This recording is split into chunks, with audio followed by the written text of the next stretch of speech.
I think on two fronts, we are looking at a version of, the chaos we've all become familiar with that is novel. And one of them has to do with the election, and the other has to do with what's going on at Twitter. And so anyway, how these things fit together is a little bit unclear, but let's start with the election one. Okay. Here's the predicament I see. The blue team has botched the job, and the public is not in the dark about this. There's the job being the job that they're supposed to be doing once having attained office, or the job of the election? The job in office. In office. And I would say that our two major parties in the U.S. are in a... Sorry about that, folks. We have an intruder at the door, and the dog is protecting us. Now, the intruder is Toby, so maybe not as serious as the dog thought at first. But, all right. The temporary permanent set will be exactly as half-assed. Oh, no. I thought we were going to bar Toby so that the dog wouldn't freak out. No, we wouldn't do that. No. You were saying. I was saying. Yeah. Both parties are deeply corrupt. Okay, we have a two-party influence peddling racket in which they win and lose power, trade off against each other, but nobody's representing the public, and hasn't been for quite some time. I take the date back to the Clinton administration, but we have two deeply corrupt parties. That said, there is a degree to which the public, having no better choice, tolerates very low-quality governance for fear of the unknown, for fear of electing the greater evil as you pursue some alternative to the duopoly, whatever it may be. In this case, the blue team has botched the governing process, not just at the usual level that corruption would typically bring you to, but at a spectacular level, right? Things in and around COVID have caused a failure that has created a level of anger that is not familiar from recent history. Mm-hmm. The problem is the blue team is in this predicament. Sorry, the dog chaos. The blue team is nothing to laugh about, Heather. We got chaos. We got a Labrador who thinks she's a Chihuahua and can walk through cameras and tripods without disrupting the set. I think she's working. She does not. The blue team does not want me exploring this, and I think she's working for them. That is a terrible thing to say. You think our dog is working for the Democrats? I didn't mean. I mean, look. All they would need is I think that would be the worst thing you've ever said. It may be the worst thing I've ever. Well, all right. This experiment with being less nice. And you think you're too nice. I was trying it out. Okay. Okay. My point is this, and I'm being delicate here for what reason I don't exactly know. I guess because I know what accusations will come back at me if I just simply spell it out. But here's the problem. Let's say that the election brings about a substantial red wave, sufficient to switch both houses of Congress in the red team direction. Mm-hmm. Well, the red team, which again I regard as deeply corrupt, the red team would have the power to essentially get to the bottom of, or near the bottom of, whatever has taken place under the blue team structure. It would you're talking about like with regard to COVID? Well, as you know, I think COVID diagnoses the system. It reveals the depth of corruption, and that the anger over vaccine adverse events, over mandates and terrible public health guidance, lockdowns, old people dying alone, all of these things rightly have the public very, very angry. with the blue team in control of all the properties. Don't forget education, remote schooling. Remote schooling, masking of children, all of these things. The blue team, at the moment, today, has the power to fend off a real investigation. It might lose that on Tuesday. If it loses that on Tuesday, I don't know what happens. It's possible that the network of corruption that links the two parties is sufficient to manage this so that what we get is a half-hearted investigation of what took place. Or it is possible that the red team will properly understand where it is, and it will actually resort to governing. And if it resorts to governing, they wouldn't.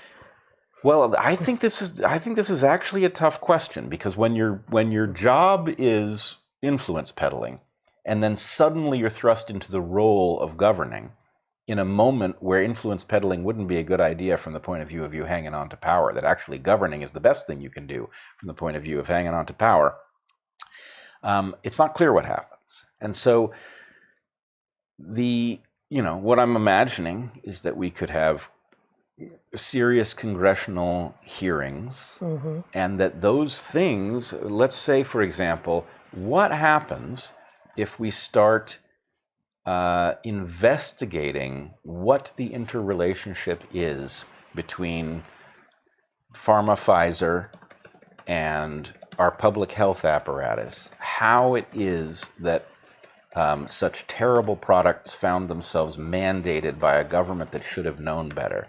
If we start to pursue that in earnest, there's really no telling where it leads. Yep. Now, it may be that we wouldn't have gotten here if the things that have everything to lose in that process didn't have some sort of control mechanism that could stave off that outcome. But nonetheless, what I'm trying to say is, based on what we know, and we are outsiders, so we don't know much, but based on what we know, the blue team is facing an election that it doesn't seem to me that it can win, or even that it can control its losses to the point that we don't end up in territory that would be very dangerous for the blue team. So it can't afford to lose, it can't win, and I don't know that it could cheat. And in that predicament, it's very hard to say what one expects. And I know that, people both teams cheat. We know this. Both teams cheat, and it's become more possible since voting has gone the way of education during COVID, which is to say remote and asynchronous. Where, when we started voting, you had to apply to get an absentee ballot. You had to have a reason to have an absentee ballot, and otherwise you went to the polling place on election day, and you saw some of your neighbors, many of whom you may not otherwise know, and you stood in line and you went to a little booth, and it wasn't all that secure, and it wasn't really private. There's a little, hanging curtain between you and, the other 4 or 8 or 20 or 300 people, depending on the size of your polling place, voting at the same time. And you got handed an "I voted" sticker on your way out. But it felt meaningful in part because you knew that there was going to be a space and a time at which you were going to vote after which you had voted. And presumably, a large number of Americans who are going to vote in this election have already voted. And that changes the entire landscape of what would is it an October surprise? Not a November surprise. The concept of an October surprise, by which one of the major parties or both of them will drop something into the public view in the last couple of weeks before the election, and thus change how people perceive one of the candidates or one of the big issues, and thus change history. That's not really a possibility in the same way anymore, and that's good, I think, actually, because that particular kind of manipulation is no longer on the table. But the lack of synchronicity in both space and time for voters now means that the whole thing is more abstract for us. And I think just as I think, and I'm not positive of this, but I think I think that my opinion right now is that just as remote and asynchronous school was bad for children, remote and asynchronous voting is bad for democracy. Okay, a couple things we have to come back to from what you've just said here. One, you said everybody cheats. Mm-hmm. Both sides cheat. Okay. Now, this is a claim that we have to deal with extreme caution. I believe that the following thing is true. Mm-hmm. People who are partisans of either team fervently believe the other team cheats. Right. That's not the same thing as both teams cheating. But I will say, I think over a long time scale, this is the case. And I have two pieces. And not that every individual does, right? But that if you've got a party that's big across time and space again, that there will be cheating within that party. Well, there's various different kinds of cheating. There's cheating within the rules, and there's cheating outside of the rules. Okay? Both sides cheat within the rules. Yeah, how is it cheating within the rules? Well, let me give you an example from my own personal experience. Okay. When I was a student at Penn in 1987, 88. Mm-hmm. 87, 88, 89, yep. I found myself, so it must have been 80, 88. I found myself unable to vote, though registered to vote. And the reason that I was unable to vote was that Republicans had a trick that they played in Philadelphia. And the trick was there was some sort of check algorithm that you could trigger for a voter. Does this person still live at this address?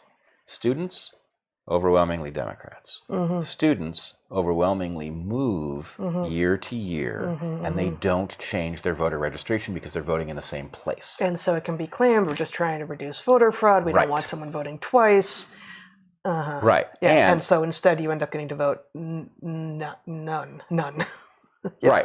And I actually had an extraordinary conversation.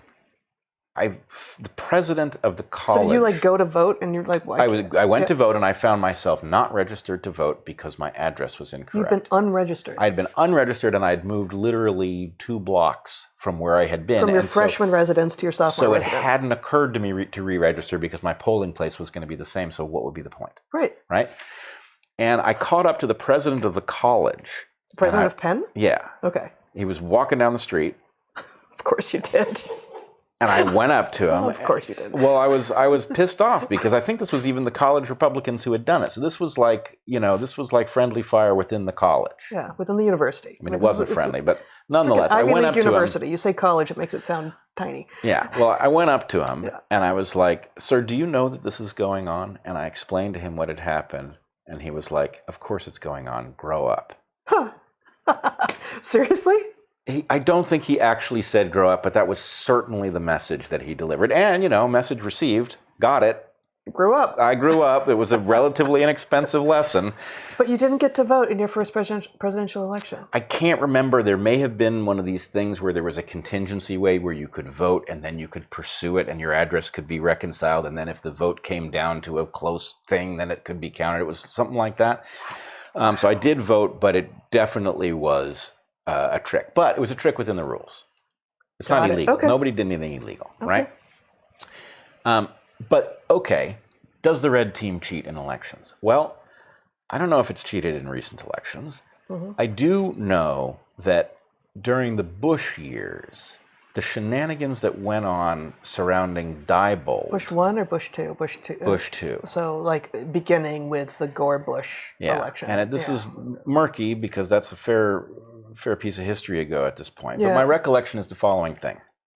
There was all kinds of demonstrated shenanigans with voting machines, which were new at the time, where they could be observed to be switching votes. And it was like, oh, these things are computers, they're complex, who knows what's, but it was like, oh, they do seem to do this in one direction and not the other. And what's more, Diebold seems to be a partisan corporation deeply in bed with the Bush administration.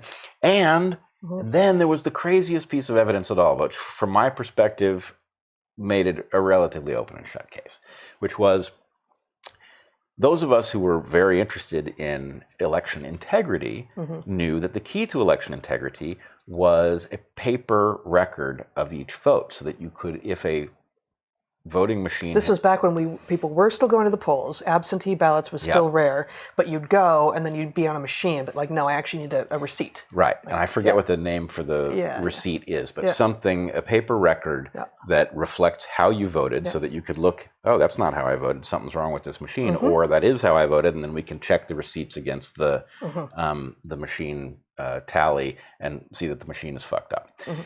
And here was the crazy thing. The answer was, well, we can't do that because the printer apparatus then makes the machines unreliable. Oh, does it? This from Diebold, which made its money making ATMs, right? Oh. Right. Oh. And so my point was, got it, right? This was like, oh, you want to vote, do you? Grow up, you know? So... All right. So that was... Good stories, man. To my way of thinking, pretty strong evidence that our elections had lost their integrity back then. So anyway, for those of you who will challenge us and say, I know what you'll say. You'll say conspiracy theory, this, that, and the other. The answer is both. No, I think the smart, the clever but dismissive response will be, we're talking 1988 and 2000. It's now 2022. And the valence on who's cheating has changed. Oh, sure. But I will say this. The key thing, and you come close to it in talking about the difference between how we used to vote and how we vote now, and the absentee ballot thing, and that they're a big deal. The biggest problem with a huge fraction of the populace voting absentee is that it has not completely eliminated exit polling, because you can still poll people on the exit, but most of the people who vote aren't there, and it is non-random who votes from home. So to the extent that people with a particular political bent may also have a particular bent towards either voting in person or voting at home, what the exit pollster gathers does not necessarily predict the election. So all of this is to say, there is a tremendous focus on getting people to vote. That focus is usually partisan, and the idea is we need more of our people to vote, and presumably we need less of their people to vote. But the most important thing from the perspective of election integrity is not the number of people who vote, right? As long as the people who vote are representative, it doesn't change the outcome, except very rarely by noise factors. The most important thing is the integrity of that vote and our ability to check it. And so the idea that convenience of the voter, right, or, whatever the arguments are in favor of absentee voting, they suck compared to what we gave up, which is the ability to know when our election has been stolen, which requires, a paper trail, exit pollsters, and, sophisticated nonpartisan people to be able to deal with the factors like people's embarrassment at voting for a certain party, which causes the exit pollsters not to have a high resolution count. Those things are all real, but the point is, something has produced a mechanism of voting that now we can't even check, right? And it's like everything else, where the idea is, it's 80% effective. Why wouldn't you take it? It's 80% effective and it's safe. Well, can I see the paper? And more importantly, I can see the paper, but can I see the data that generated that paper? Nope, you can't. Right? So that's kind of where we are, is we have an election with a huge amount riding on it, because the amount that the blue team has to lose in the outcome of this election is spectacular. Like, even to the point, I'm not saying I expect it, but even to the point of people who have played a prominent role facing criminal penalties. The other thing I wanted to point out, though, is the possible shift to red power that would come Tuesday raises a real question. So I have said, and I think I was too aggressive in saying, both parties are seriously corrupt period. They are. Mm-hmm. But there's a question about how that works, right? And my contention has always been, in the context of Game B and other things, you have a population inhabiting a corrupt system, and everybody in that population, almost without exception, exhibits corruption. Mm-hmm. It is wrong to assume that that is because they are fundamentally corrupt, because there's no other way to be in this system. And so the question is, if freed from an obligation to be corrupt, what do you do? Some of them will remain corrupt because it's fundamentally what they are. Some of them will switch gears immediately because they'd much prefer not to be corrupt. And a lot of them will weather vane and they will go whichever way the winds are blowing. Yeah. But it is a mistake to write off everybody who is corrupt inside of a corrupt system as if it's written into their DNA, because it isn't. So one thing to hope for is that if the red team routs the blue team on Tuesday, mm-hmm. that actually the opportunity to govern in the interest of the public will be enticing to many in that party. And in sort of, if I can use the analogy... Are there any patriots left in politics? Right. And there are some. Mm-hmm. But you remember after 9/11, you had a bunch of phony journalists who did phony bullshit journalism every day that they were working before 9/11.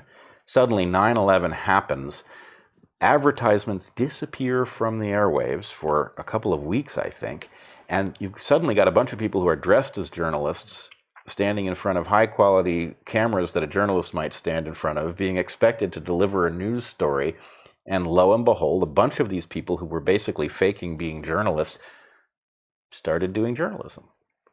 Right? And it lasted for a little while. It was a very different environment, right? You had actual people reporting on an actual story. We were all paying attention. It was like a moment that exists isolated from all the surrounding moments. And it's like, okay, you have Potemkin journalism, and you take away the facade. It's like, oh wait, but you look just like you're actually doing the thing. Right. Like, why? Okay, you could have been doing the thing all along then, right? Like that could have been happening. Right. Yeah. But here you are. You got the microphone, go, right? Yeah. So anyway, let's imagine for a second that you've got a bunch of people, you've got these, beautiful halls of Congress where you could in fact do governance, right? We don't do it that way at the moment. We do have the facilities. We've got the facilities. They're lovely, right? Yep. Lots of marble. Oh, statuary. It's so austere, and it's not foam marble either. It's actual marble. So yeah, anyway, I would love to see an outbreak of governance, and it could spread like a pandemic across all three branches. Wouldn't that be something, dude? Yeah, no, I'm not signing on with that. No, you're not. No, but an outbreak of governance that I'm into. All right, outbreak of governance. We can hope for that.